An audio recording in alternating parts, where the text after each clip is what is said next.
বাংলায় কথা বলার জন্য তাদেরকে বাংলাদেশি তকমা দিয়ে মারধর এতদিন চলতো। এখন আমরা দেখছি প্রশাসনিকভাবে রাষ্ট্রীয়ভাবে তাদের উপর দমনপীড়ন নামছে। শুধু অপরাধ তারা বাঙালি, বাংলায় কথায় বলে।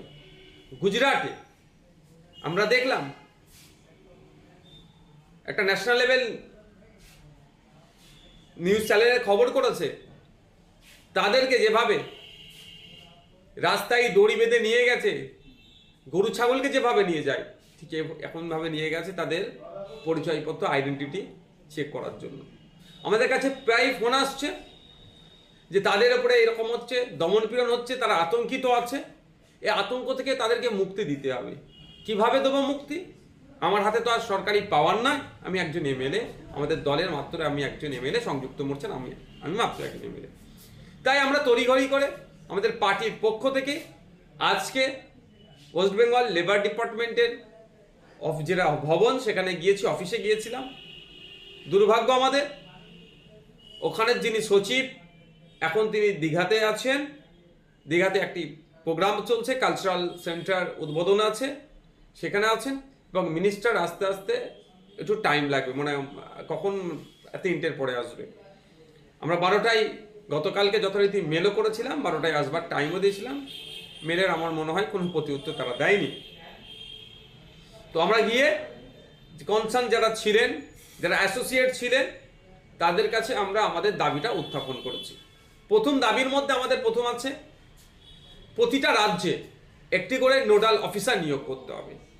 এই দাবি আজকের নয়, আমি আজ থেকে 3 বছর আগে বিধানসভাতে রাজ্যের লেবার মিনিস্টারের কাছে আমি মেনশন করেছিলাম পরিযায়ী শ্রমিকদের সুবিধার্থে মালদা, মুর্শিদাবাদ, দিনাজপুর, ক্যানিং এর যে সমস্ত মানুষজন বা রাজ্যের বিভিন্ন প্রান্তের যে ধরনের লাখো লাখো মানুষ ভিন্ন রাজ্যে কাজে গিয়েছে তাদের সুবিধার্থে বেশ কিছু দাবি রেখেছিলাম। তার মধ্যে একটা গুরুত্বপূর্ণ দাবি ছিল নোডাল অফিসার নিয়োগ করা, কিন্তু এখনো পর্যন্ত নোডাল অফিসার নিয়োগ করেনি। আজকে আমাদের দাবির মধ্যে একটা দাবি যে অবিলম্বে নোডাল অফিসার নিয়োগ করা হোক, এবং সেই নোডাল অফিসার সেই স্টেটের চিফ সেক্রেটারি থেকে শুরু করে যারা মেকানিজম আছে বা স্টেটের যারা মেশিনারিজ আছেন বা স্টেটের যারা অথরিটি আছেন তাদের সাথে কথা বলা, যে বাংলা কথা বলার জন্য যেভাবে প্রেশান করতে হচ্ছে সেইগুলো থেকে সুরাহা করা।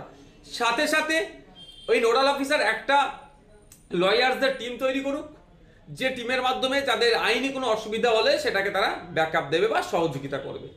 আমরা ডিমান্ড করেছি যে আমাদের রাজ্য থেকে, রাজ্যের একটা টোল ফ্রি নাম্বার আছে, এই সেন্টিক সমস্যা হলে, লেবারদের সমস্যা হলে যোগাযোগ করার, কিন্তু সেটা কোনো জনমানুষের সে প্রভাব নেই বা জানেও না, সেটা ভালো করে জানানো।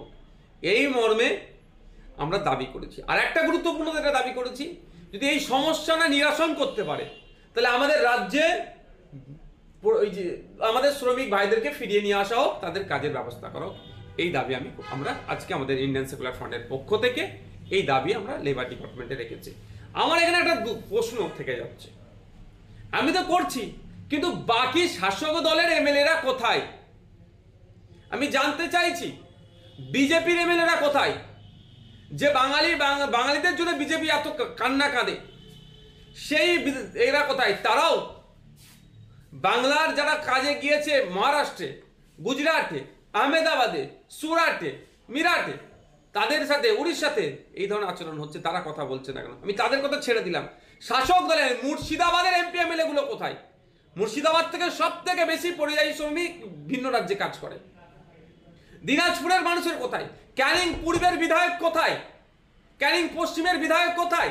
ক্যানিং পূর্ব পশ্চিম থেকে প্রচুর মানুষ আহমেদাবাদে কাজ করছে, যেখানে তারা ক্ষতিগ্রস্ত হচ্ছে, তারা কোথায়? তারা কথা বলছে না কেন? সব নওশাদ সিদ্দিকীকে বলতে হবে, সব আইএসএফকে বলতে হবে। আমরা বলে যাচ্ছি, বলে যাব, কিন্তু শাসক দলে যারা আছেন তারা কি ব্যবস্থা গ্রহণ করেছেন? তারা এটার প্রতি উত্তর কি দিয়েছেন? আর প্রতিদিন আমাদের কাছে এত ফোন আসছে, আমরা অবাক হয়ে যাচ্ছি কিভাবে তাদের উপরে টর্চার চলছে। অপরাধ একটাই, বাংলা ভাষায় কথা বলে বলে বাংলাদেশে চিহ্নিত করে দেওয়ার চেষ্টা হচ্ছে। তাদের আইডি প্রুফ দেখানোর পরেও তাদের উপরে নাকি অত্যাচার নেমে আসছে, এই ধরনের কথা বলছি। তাহলে এর থেকে পরিত্রাণ পাওয়ার জন্য কেন আমাদের রাজ্য সরকার গুজরাট সরকারের সাথে কথা বলছে না? কেন আমাদের চিফ সেক্রেটারিকে দিয়ে গুজরাট সরকারের চিফ সেক্রেটারির সাথে কথা বলাচ্ছে না? বা আমাদের রাজ্যের প্রচুর সংখ্যক কিন্তু শ্রমিক গুজরাটে আছে, যদি তাদের চলে আসে, গুজরাটের কিন্তু শ্রম ব্যবস্থা আপনার যে কলকারখানা যারা আছে কিন্তু তারা বন্ধ হয়ে যাবে। তাহলে আমাদের রাজ্যের একটা করা দরকার, এমওইউ করা দরকার গুজরাট সরকারের সাথে, যে আমার থেকে আমরা যেমন শ্রমিকদের পাঠাচ্ছি, আমাদের নিরাপত্তার দায়িত্ব গুজরাট সরকারকে নিতে হবে। ঠিক যেভাবে গুজরাটের মানুষ আমাদের রাজ্যে এসে ব্যবসা বাণিজ্য করছে, তাদের নিরাপত্তার দায়িত্ব আমাদের রাজ্য নিচ্ছে। ঠিক যেভাবে উড়িষ্যার মানুষ প্রায় 3 লাখ উড়িয়া সমাজের মানুষ, উড়িষ্যা রাজ্যের মানুষ আমাদের পশ্চিমবাংলায় কাজ করে খাচ্ছে, তাদের নিরাপত্তার দায়িত্ব আমাদের রাজ্য নিয়েছে, তাদেরকে আমরা নিরাপত্তা দিচ্ছি, মানুষ নিরাপত্তা দিচ্ছে। তাহলে আমাদের রাজ্যের মানুষ উড়িষ্যায় আছে, আমাদের রাজ্যের মানুষ মহারাষ্ট্রে আছে, আমাদের রাজ্যের মানুষ গুজরাটে আছে, তাদেরও নিরাপত্তার দায়িত্ব সেই রাজ্যকে নিতে হবে। তো এটা তো একবার জোর গলায় কেন বলতে পারছেন না মাননীয় মুখ্যমন্ত্রী? তার সাথে সাথে লেবার মিনিস্টার, লেবার দপ্তর কেন বলতে পারছে না? বাঙালিদের উপরে এই ধরনের অত্যাচার নেমে আসবে, তারা চুপ করে থাকছেন কেন? আর সমস্ত বিধায়করা কি করছেন সেটাও আমি জানতে চাইছি। এই যে বারবার আমরা দেখছি সব সময় প্রায় দেখা যায় কখনো পরিযায়ী শ্রমিককে পিটিয়ে হত্যা করা হচ্ছে। এর আগে আমরা দেখেছিলাম সাবির মল্লিককে পিটিয়ে হত্যা করা হয়েছে হরিয়ানাতে। বিভিন্ন জায়গায় এই যে বাঙালি শ্রমিকদের উপর অত্যাচার, বারবার এই খবর আসছে।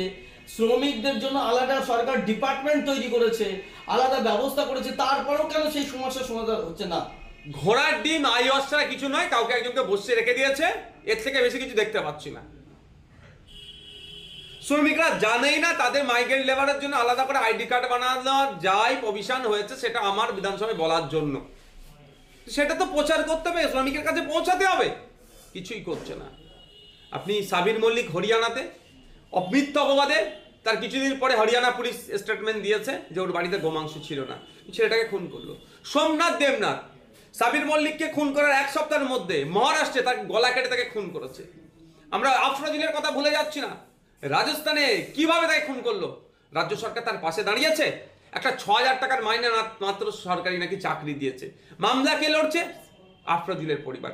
ওই সময় কেরালাতে গিয়ে বাঁকুড়ার যুবক হেমন্ত রায়কে খুন হতে হয়েছিল। সরকার কি করছে? এই ধরনের প্রায় হচ্ছে। কাশ্মীরে গত বছর 2 আগে সন্ত্রাসবাদীদের হামলাতে 6 জন মুর্শিদাবাদের পরিযায়ী শ্রমিককে খুন হতে হয়েছে। তা নিয়ে কোনো সরকারের হেলদোল আছে? বিভিন্ন জায়গায় দেখছি ম্যানহোলে গিয়ে কাজ করছে আমাদের বাঙালি শ্রমিকরা, লাশ হয়ে ফিরে আসছে। খাদানে গিয়ে কাজ করতে গেছে বীরভূমের, লাশ হয়ে ফিরে আসছে। এই ধরনের ঘটনা ঘটে যাচ্ছে। আর লেবার দপ্তর আবার নতুন কি একটা যুক্ত করেছে, শ্রমিক কল্যাণ পরিষদ নাকি, শুধু তাদের মাইনে দিচ্ছে কিন্তু আমাদের লেবারদের সেফটি সিকিউরিটি নিয়ে কোনো কথা বলছে না। দুর্ভাগ্য আমাদের, এত বাঙালি শ্রমিক অত্যাচার হচ্ছে, কথা বলছেন। একটা সময় ছিল ভিন্ন রাজ্য থেকে লোক ট্রেনে করে আসে, হাওড়া শিয়ালদায় নামলে কাজ পেয়ে যাবে। আর এখন আমাদের শ্রমিকদেরকে আমাদের রাজ্য ছেড়ে ভিন্ন রাজ্যে কাজে যেতে হচ্ছে কেন? আমাদের স্পেশাল ইকোনমিক জোনগুলোর অবস্থা কি? এই নতুন ইন্ডাস্ট্রি হচ্ছে না কেন? আমি বলছি না বড় ইন্ডাস্ট্রি করতে, স্মল ইন্ডাস্ট্রি হোক না।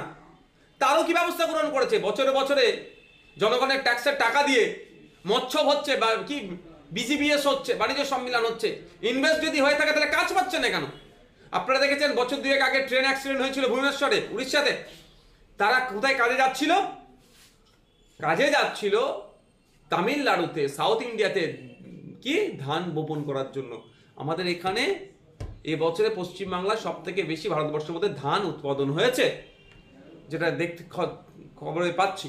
তাহলে আমাদের রাজ্য ছেড়ে তামিলনাড়ুতে যাচ্ছে, কারণ আমাদের এখানে শ্রমিকের মজুদ দেয় না, মূল্যায়ন হয় না শ্রমিকের শ্রমের।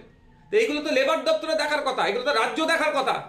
তা না করে ধর্মীয় উন্মাদনা তৈরি করার জন্য এখন হইচই করছে।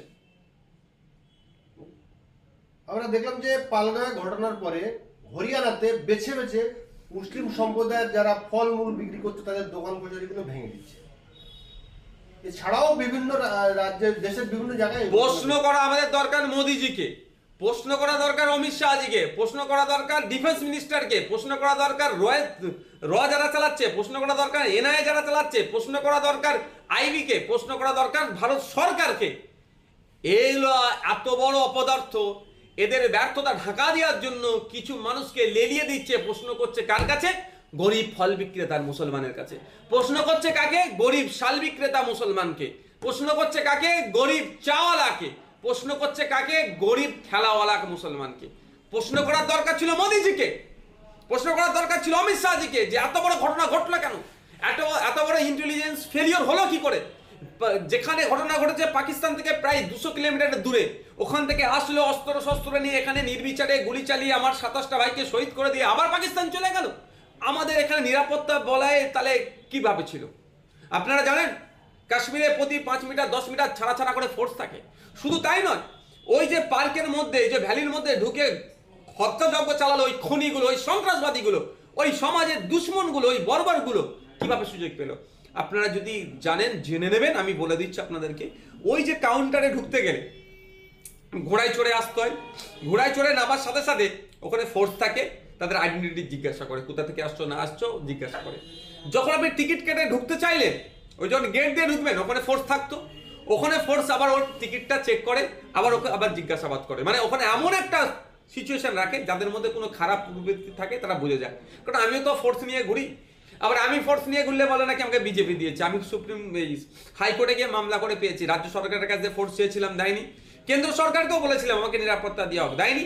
আমি অবশেষে মামলা করে পেয়েছি, এটা তৃণমূলের ভাইরা আবার মিসগাইড করে। যাক, যে আমার সাথেও ফোর্স থাকে, আমি কথায় কথায় জিজ্ঞাসা করি তাহলে আপনারা এত মানুষের মধ্যে বোঝেন কি করে? কিছু কথা বলেছে যে এইগুলো আমরা ফলো করলে বডি ল্যাঙ্গুয়েজ বা আরো কিছু আছে সেগুলোতে ধরা যায় যে এটা কি করতে পারে।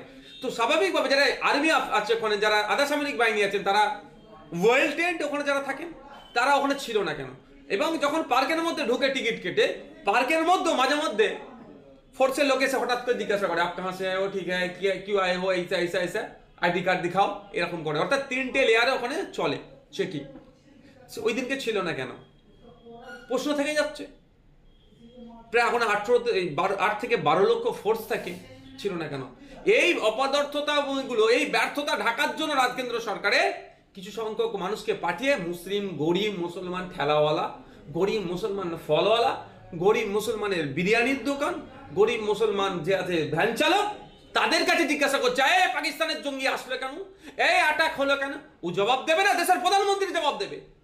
অপদার্থগুলোর ক্ষমতা নেই প্রধানমন্ত্রীকে জিজ্ঞাসা করার, অপদার্থগুলোর ক্ষমতা নেই দেশের স্বরাষ্ট্রমন্ত্রীকে জিজ্ঞাসা করার, অপদার্থগুলোর ক্ষমতা নেই ডিফেন্স মিনিস্টারকে জিজ্ঞাসা করার।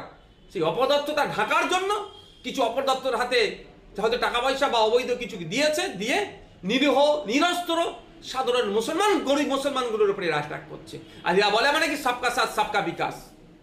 বলছি আজকে মুখ্যমন্ত্রী মমতা বন্দ্যোপাধ্যায় দীঘার জগন্নাথ মন্দির উদ্বোধনে গেছেন। মুখ্যমন্ত্রী কাল থেকে আছেন, আজকে দীঘার জগন্নাথ মন্দিরের আজকে উদ্বোধন হবে। যেখানে পরিযায়ী শ্রমিকরা আক্রান্ত হচ্ছে তাদের ব্যাপারে খোঁজ নেই, আপনি দপ্তরে গেলেন, অফিসার নেই, অফিসার সেই মন্দির উদ্বোধনে এখানে হচ্ছে কি কর্মীরা মানে সেই পরিযায়ী শ্রমিকরা তারা আক্রান্ত হচ্ছে, বিষয়টা নিয়ে কি বলবো? আমার ভাষায় বলবো না, আমি দিদির ভাষায় বলছি, দুধেল গায়েরা বোঝুন। এবার যাকে বিজেপি দালাল বলতেন, এই বিজেপির দালাল, বিজেপির দালাল, বিজেপির দালাল, তারাই ছুটে যাচ্ছে বাঙালি শ্রমিকদের উপরে অত্যাচার বন্ধের জন্য। আর যারা বলেছিল বিজেপিকে আটকাবো, তারা আজকে দপ্তর ছেড়ে গিয়ে দেখছি কোথায় কালচারাল সেন্টার উদ্বোধনে গেছে।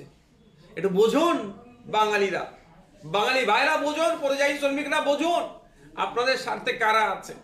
আমি বলছি না যে আমি গিয়েছি বলে আপনি আমাকে ভোট দেন, মোটেও ওই শর্তে আমি ভোট নেবো না। কিন্তু আপনাদের আপনারা যখন বিপদে পড়েছেন আপনাদের পাশে তো সরকারের থাকা দরকার। আপনারা বাইরে গিয়ে ছেলে বউ বিবি বাল বাচ্চা পরিবার পরিজন ছেড়ে গিয়ে ইনকাম করে নিয়ে আসছেন, তাতে পশ্চিমবাংলার অর্থনীতির চাকাটা ঘুরছে। এটা মাথায় রাখতে হবে, আপনাদের ইনকামে পশ্চিমবাংলার অর্থনীতির চাকাটা ঘুরছে। কিন্তু আপনাদের আজকে বিপদের মধ্যে আছেন, আপনাদের আইডেন্টিটি ক্রাইসিস চলছে, আপনাদেরকে গরু ছাগলের মতো রাস্তায় নিয়ে যাচ্ছে। এটা সেই জার্মানির নাৎসি বাহিনী ইহুদিদের এই ধরনের আচরণ করেছিল, সেই আচরণ হচ্ছে, হিউম্যান রাইটস ব্রেক হচ্ছে, কোনো কথা না, একটা স্টেটমেন্ট নেই। আমি অবাক হয়ে যাচ্ছি মুখ্যমন্ত্রীর মুখ থেকে, আমাদের অভিভাবিকের মুখ থেকে একটা স্টেটমেন্ট নেই যেটা অন্যায় হচ্ছে। আর বাঙালি তোমরা ভয় পেও না, আমার অফিসার আমি পাঠাচ্ছি গুজরাট সরকারের